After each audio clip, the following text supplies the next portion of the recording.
Dan pemirsa, kini kami telah terhubung bersama dengan Dr. Sarbini Abdul Murad, Ketua Presidium Mercy di Jakarta. Assalamualaikum, selamat pagi waktu Indonesia. Dokter, bagaimana nih kondisi di rumah sakit sekarang yang kemarin pasca ada serangan di hari Sabtu? Apakah masih berjalan seperti biasa atau ada kendala-kendala seperti apa di sana?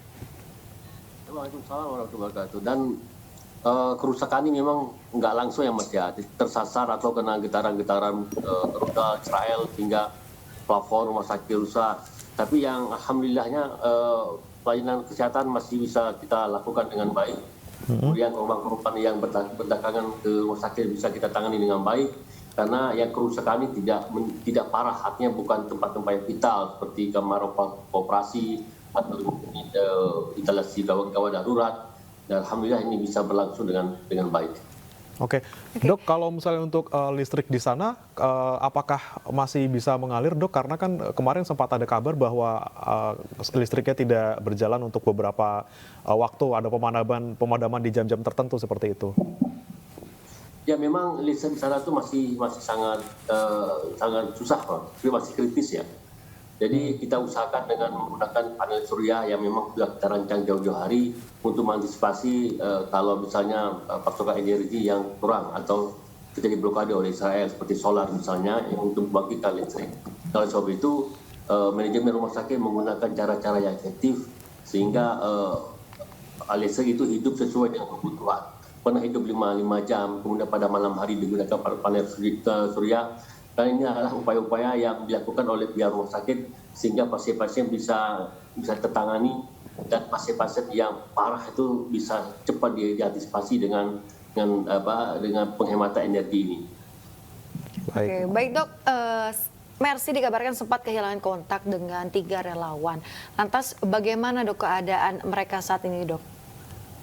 Kemarin kita sudah bisa berkomunikasi dengan kawan kita dan memang kita juga pada hari ini coba untuk melakukan Zoom dengan manajemen rumah sakit plus relawan karena ada hal-hal yang penting yang mereka akan sampaikan terutama tentang kondisi rumah sakit dan manajemen mencoba untuk melaporkan secara resmi kepada kita.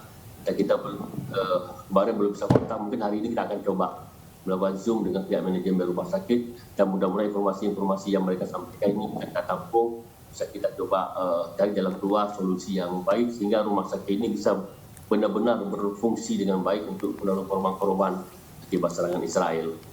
Baik, Dok, kalau misalnya untuk kondisi secara umum relawan yang ada di sana semuanya, Dok, apakah memang dalam kondisi yang baik-baik saja? Kemudian bagaimana kebutuhan mereka, apa masih terpenuhi?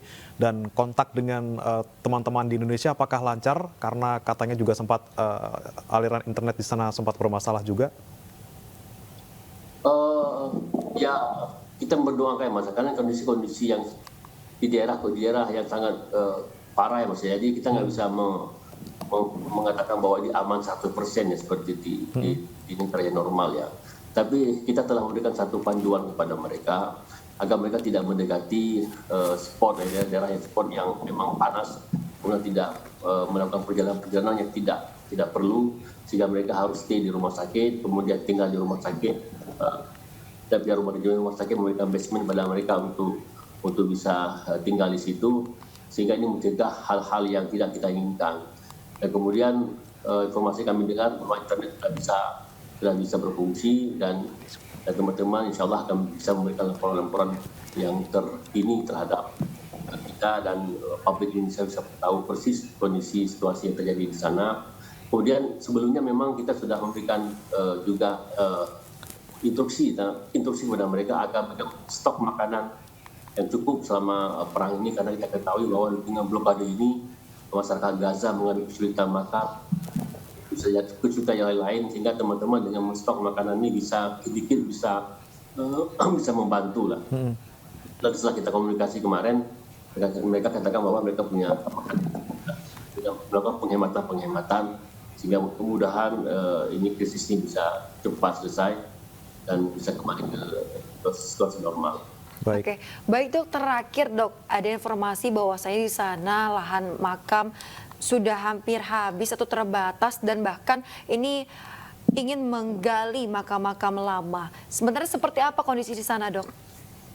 Ya memang kan Gaza ini kecil ya Mbak ya, nggak terlalu besar ya. Dengan jumlah korban yang setiap hari begitu banyak, kita bisa paham bahwa lahan-lahan pemakaman yang disetting untuk kondisi normal itu kan bisa dengan cepat penuh ya. Maka sebab itu ya pemerintah Palestina mencoba untuk mengadakan mensiasati ya seperti yang di Ma'la ya di Mekah ya dengan jumlah korban banyak, sehingga mereka mencoba untuk membongkar dan mengisi dengan korban-korban dengan sisa-sisa baru. Karena kalau nggak seperti ini ya susah Pak, karena memang lahannya memang sangat terbatas di Gaza itu dengan luas daerah yang begitu kecil.